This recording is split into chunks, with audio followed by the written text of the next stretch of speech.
from making 3K a month in commissions to 14K a month in commissions in under 3 months. In this video, we're going to interview one of our clients, Alex, inside of Real Sales System on what he did to make that happen.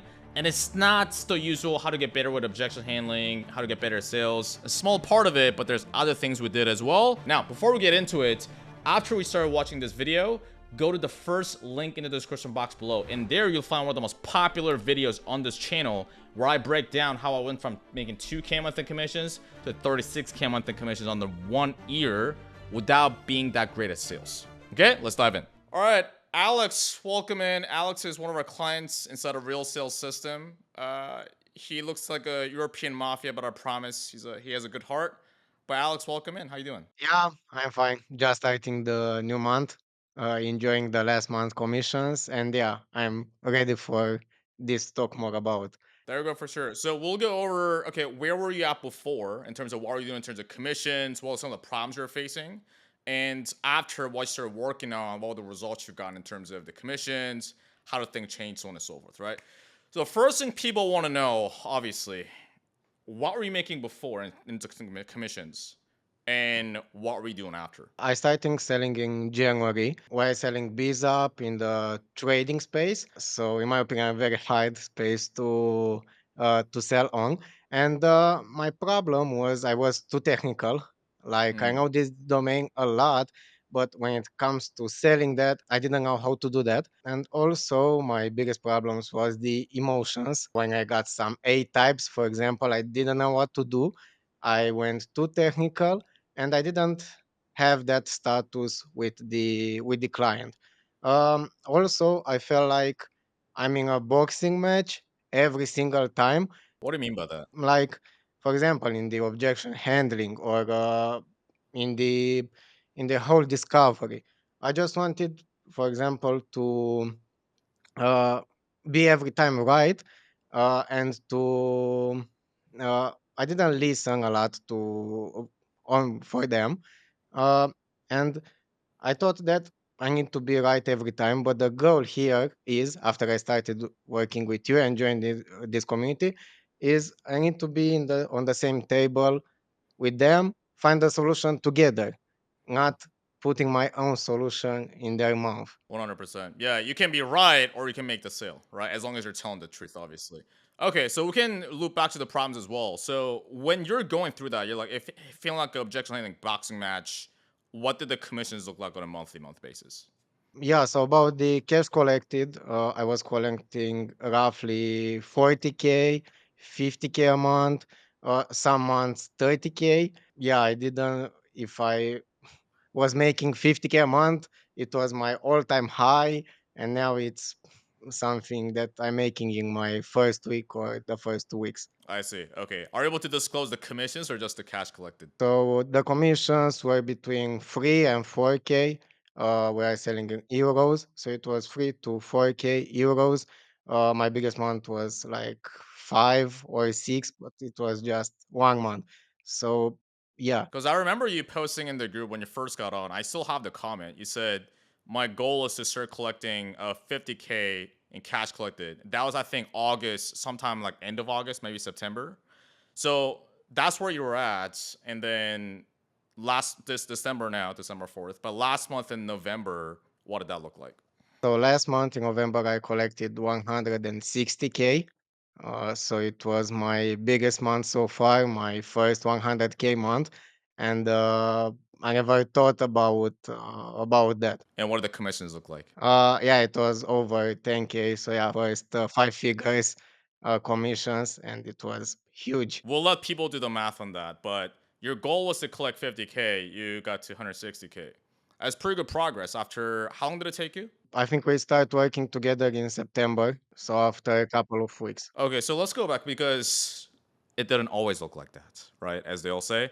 So when you were getting like the boxing match and stuff like that, so like you're getting too technical, like what have you really tried to solve that? Because I'm sure you weren't doing nothing about it, right? So what did you try to do to try to not get into a boxing match or try to make more sales then? Yeah, so when I started, I was thinking about, okay, I know a lot, I know very good the product, so I'll make a lot of sales, but it wasn't like this.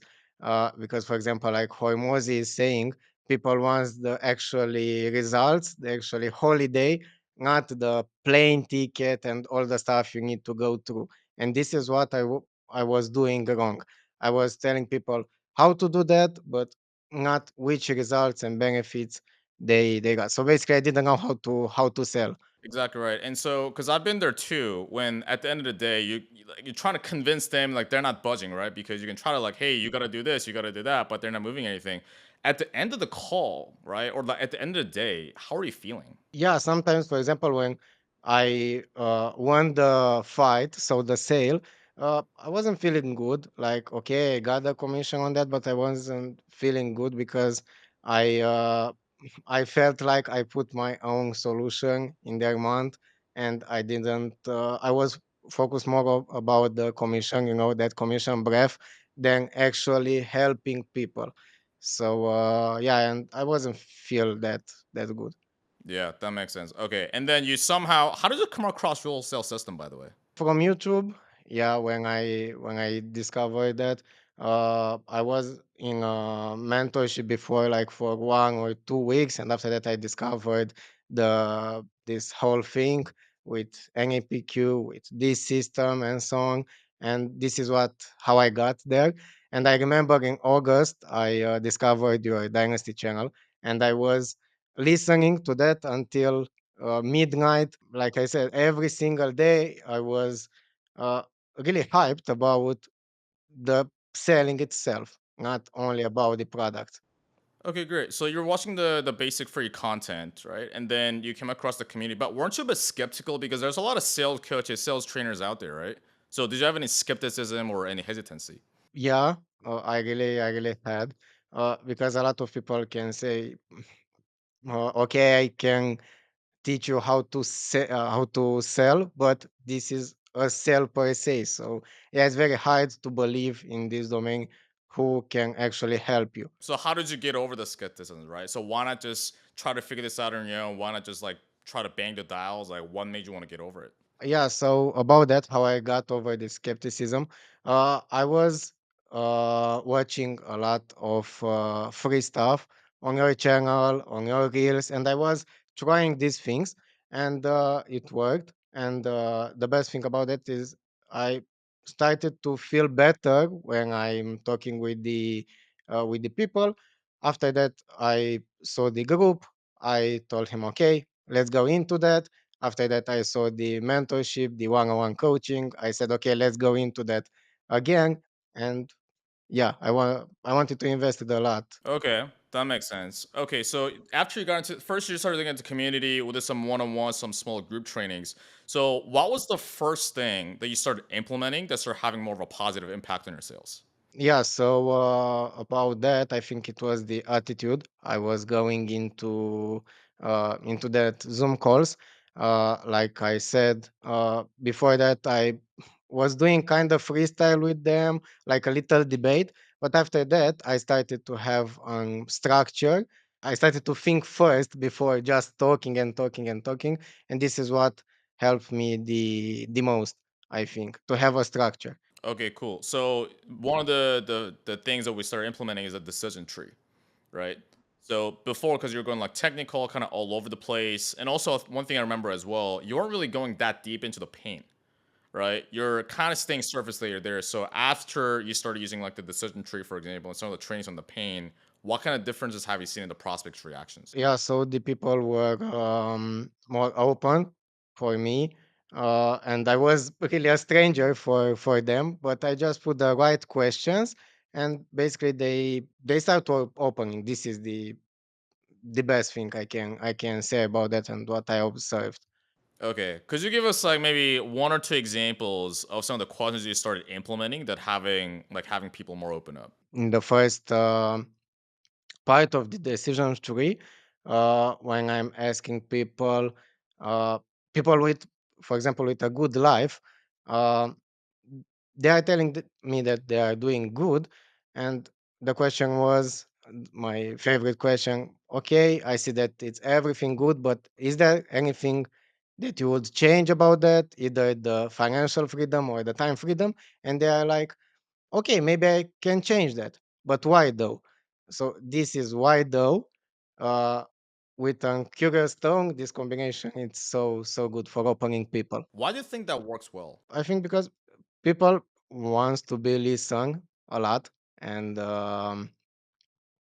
I don't think a lot of them, for example, in their families, they stay with both, for example, two people, two person talking about each other.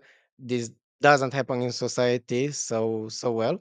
And if you really have that good accent, that curious accent, people they just want to throw up their emotions, their problems, and so on, even on a stranger. Yeah, 100%. Because typically how people ask that question is like, oh, is there anything you'd change about it if you could? Which isn't bad, but it's just a very broad way of asking that question. And so if your tonality is so dialed and if you're so good at sales and you can get pretty good answers consistently, problem with that is most people don't have that, right? And so there's something I learned from Matt Ryder is, okay, is there anything to change about either the process or the outcome if you could, right? So in like a biz op trading kind of offer, okay, is there anything to change about either the type of work you do or I don't know, I guess the financial time frame you're getting from that if you could? Because the reason why I ask that is because process, the type of work you do, maybe they hate the type of work they do, right? Maybe they hate the fact that they're carrying bricks on their back all day or they're in their admin work slaving over at their computer. Maybe they hate that, right? Or maybe they hate the fact that financial time freedom, they're not making enough money, they're working too many hours. So you're not asking in an assumptive way, like, hey, but isn't it a lot of hours? Which I've seen some people do as well. But that can create some sales pressure. People can back off, right? But when you give them an open-ended but easier to answer type of question, then now you get a more tangible question that way, right? So okay, so that was one of the questions that you learned in the pain section. Obviously, there's other ones that you do as well. Let's say, for example, if the prospect's being vague or A-type, we don't have time to get into that yet. But what's another thing that you started implementing that also started having an impact on your sales? So about that, because we are talking about questions, what I was focusing on when I started working with you is which answers should I get from that answer, and this was the life-changing thing, because me, for example, having English as a second language, it was very hard, to just read and say some questions. People sometimes were some vague. So after that, I was trying to see which kind of answers I should get from that, and this was life changing for me. How was it life changing? Like I said in the beginning, I was doing freestyle. But after that, when I got a structure, I could make 5, 6 calls and not being tired. So this is what helped me a lot because I didn't need to think about which answers should I need to get because I already knew which direction I should go. 100%. I think that's it. Usually, when you look at the sales space, there people are usually on the extremes. Some people are like, you should definitely use a script, stick to the script, and there are some people that say, "Oh, don't use a script because that's too rigid. Just be yourself," right? And I think either way could work. There's no, hey, this is the only way. It's just I think what works best for each person. What I found is that scripts are good, but the problem with scripts is that they have limitations, right? Because when was the last time a sales conversation exactly went how the script's written out? Like, this is not a Hollywood movie, right? So if that was the way, then all of us would be making 50, 100K a month in commissions, but we're not because at times prospect gives a vague answer. Maybe they don't tell you the problem. They kind of hold them to the chest. In that case, what do you do? And the whole point of the decision tree is like, okay, cool. From this question, this is the whole purpose of asking this question. And the type of answers we're looking to uncover is this, right? So as an example, like, do you know what you're looking for when it comes to what you want out of trading? Okay, cool. The whole purpose is uncover what's the overarching outcome, right? And how that sounds like in a biz op conversation is make more money and have more time, right? We don't need to know how much money they want to make. We don't need to know how many hours they want to work. But all we need to know is like, what's the end destination they want to get to? Because if you don't know that, what happens is number one, prospect either doesn't answer it or doesn't answer to this full depth you need to uncover. And so now you're staying surface layer. And then later on, what do you get? You get like think about objections, price objections, fear objections, right? Now, if the prospect's already answered that, but you ask it again, now the prospect feels like you're not listening. So they're going to shut down. They give you trust, fear based objections, right? So that's what the script. And the thing with not having a script altogether, some people can do it, just not just like, hey, be yourself. But I found that it's almost like a guy who doesn't know how to talk to girls. You bring him out to a bar. There's a cute blonde right there. Hey, bro, just go be yourself. Yeah, but what do you say? Right? Like, what are you supposed to do? What if she says like she's with her friends? Like, what are you supposed to do there? Right? So I think with people that are naturally good or people that have a lot of sales experience can pull that off. But for a lot of people, they do need of a framework, right? So the decision tree is like best of both worlds. I found is now you know the questions, you have the framework, also while being conversational, right? Okay, so that was on the what you do on the sales call, right? Now, what about the process and activity? Because a lot of people, a lot of closer sales trainers look at sales like a one-dimensional thing, that what you do on the call.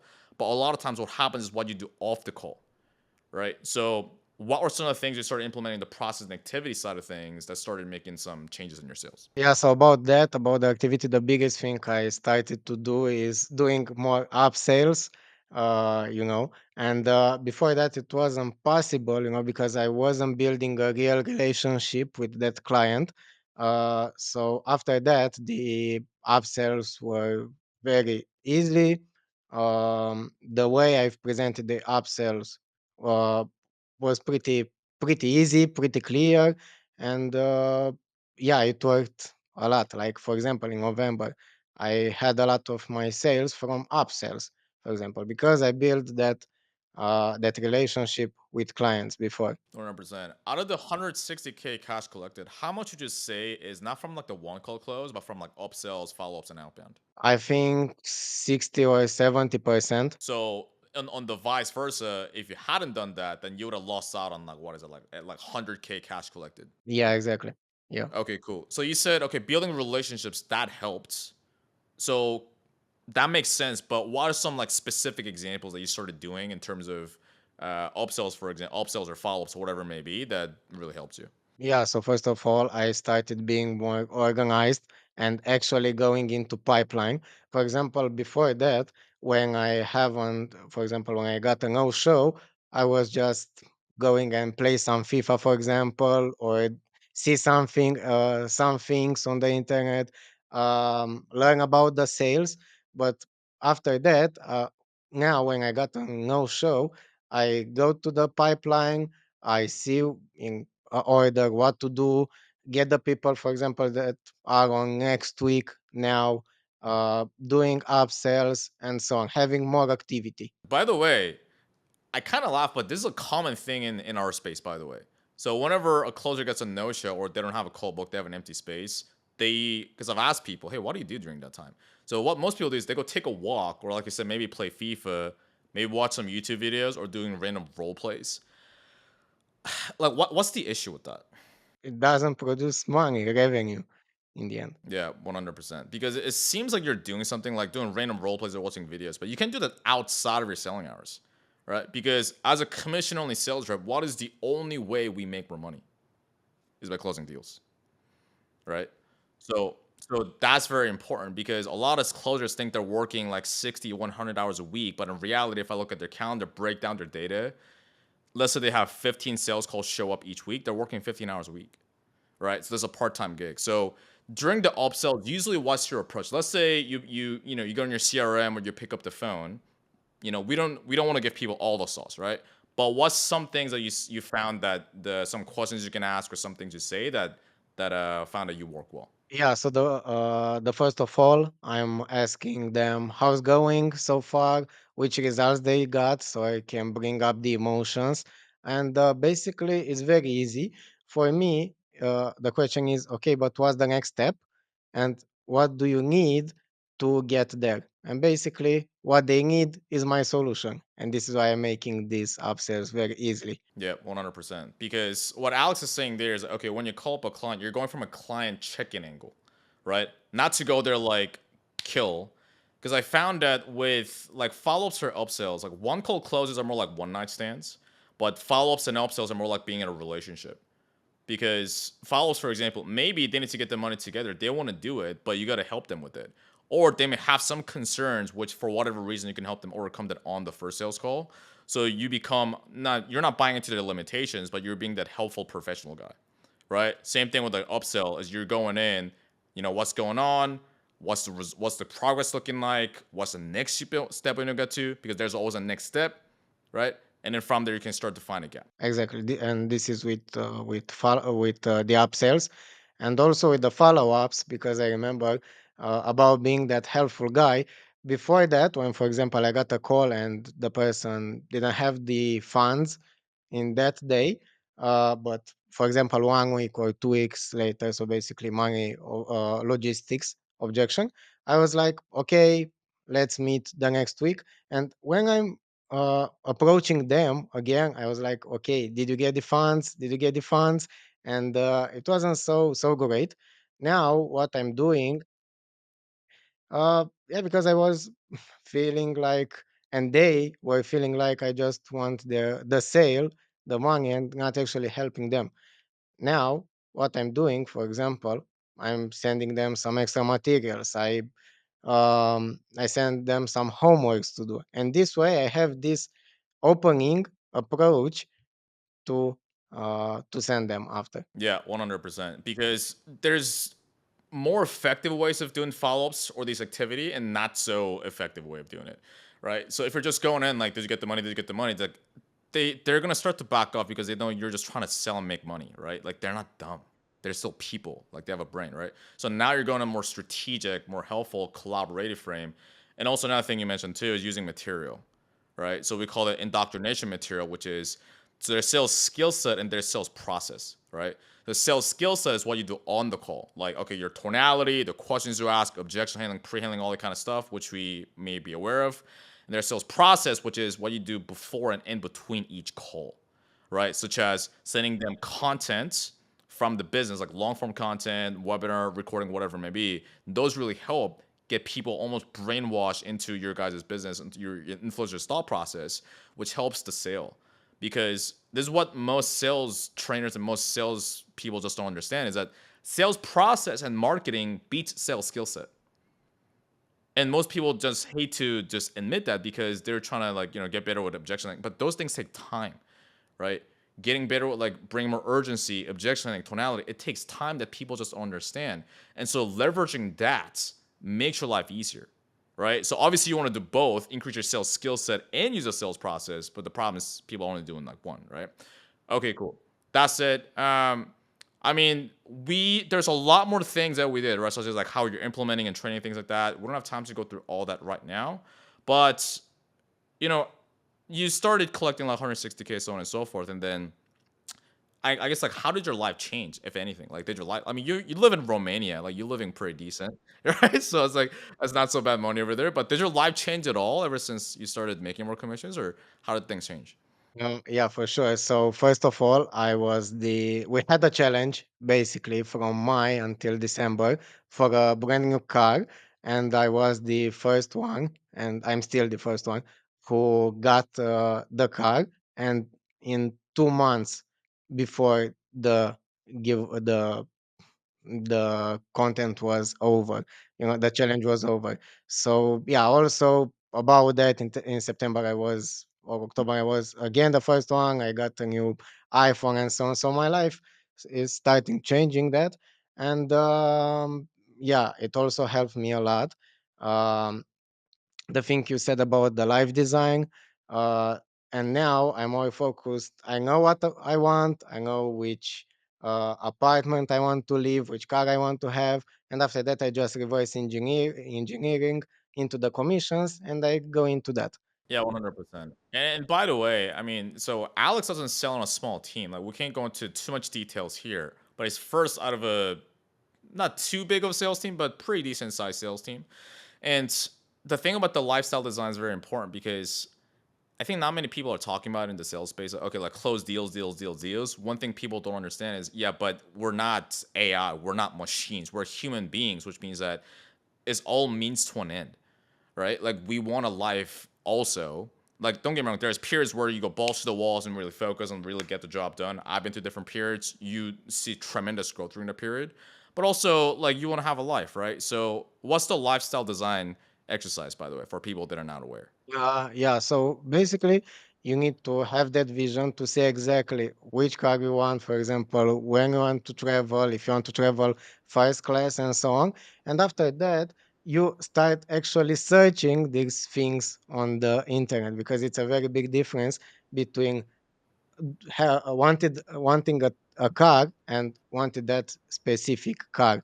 If we want for the clients to be specific with us, we should be specific with us in the first place. And this is what I learned about you. That makes total sense. Yeah, I mean, so that's something I learned from Matt Ryder when I was at Sales Sniper at the sales agency.